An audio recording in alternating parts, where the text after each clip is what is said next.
नमस्कार, आप देख रहे हैं वीके न्यूज और मैं युधिष्ठिर उपाध्याय।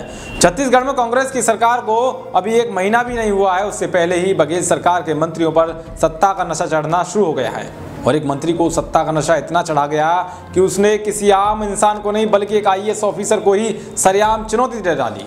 दरअसल राज्य के राजस्व मंत्री जयसिंह अग्रवाल ने एक जिले के कलेक्टर को चुनौती उस वक्त दे डाली जब वो एक प्रेस कॉन्फ्रेंस कर रहे थे। और सुनिए मंत्री जी ने आईएएस ऑफिसर को क्या चुनौती दी। सबसे बड़ा भ्रष्ट कलेक्टर था जो दयानंद पांडे है, वो नगर निगम के आयुक्त को बोलता है कि जाके उनके घर की जांच करो।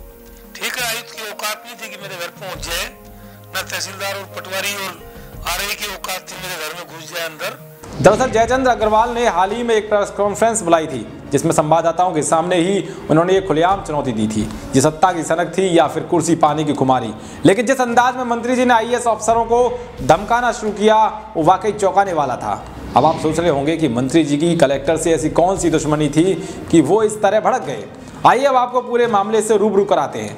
दरअसल 12 अगस्त 2015 से 30 मई 2017 तक पी दयानंद कोरबा जिले के कलेक्टर रहे थे।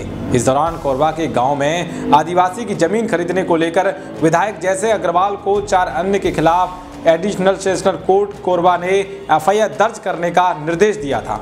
इस मामले में पूर्व में एक शिकायत पर कोरबा के तत्कालीन कलेक्टर पी दयानंद ने विधायक जयसिंह अग्रवाल की जमीन को आदिवासी किसान की जमीन पाए जाने पर निरस्तीकरण का आदेश जारी कर दिया था। नियमों के मुताबिक किसी आदिवासी की जमीन जब कोई गैर आदिवासी खरीदता है तो इसके लिए कलेक्टर से अनुमति लेनी होती है, मगर कलेक्टर ने इस मामले में अपनी जांच रिपोर्ट में पाया था कि विधायक ने राजस्व अधिनियम का उल्लंघन करते हुए इस मामले में जमीन की खरीद बिक्री की है, जिसके चलते उन्होंने इस जमीन की रजिस्ट्री को रद्द कर दिया था। और इस घटना के बाद से ही जयसिंह अग्रवाल आईएएस दयानंद पांडे से खुन्नस में थे, मगर अब सत्ता में आते ही मंत्री जी ने इस खुन्नस की भड़ास को एक प्रेस कॉन्फ्रेंस के जरिए निकाल डाला। आपको ये भी बता दें कि छत्तीसगढ़ में कांग्रेस सरकार में कई विधायकों को मंत्रिमंडल में जगह न मिलने से नाराजगी चल रही है, जिसको लेकर हाल ही में पार्टी के भीतर आधा दर्जन से ज्यादा ऐसे नेताओं का दबाव बन गया है जिन्हें मंत्री पद से नवाजा नहीं गया। लिहाजा ऐसे नेताओं को संतुष्ट करने के लिए मुख्यमंत्री भूपेश बघेल ने प्रधानमंत्री नरेंद्र मोदी को खत लिखकर मंत्रियों की संख्या में इजाफा करने की भी मांग की है। एक आईएएस ऑफिसर को मंत्री की चुनौती पर आपकी क्या राय है? कमेंट बॉक्स में जरूर बताएं। ऐसी तमाम तरह के देश और दुनिया की खबरों को पाने के लिए देखते रहिए वीके न्यूज। शुक्रिया।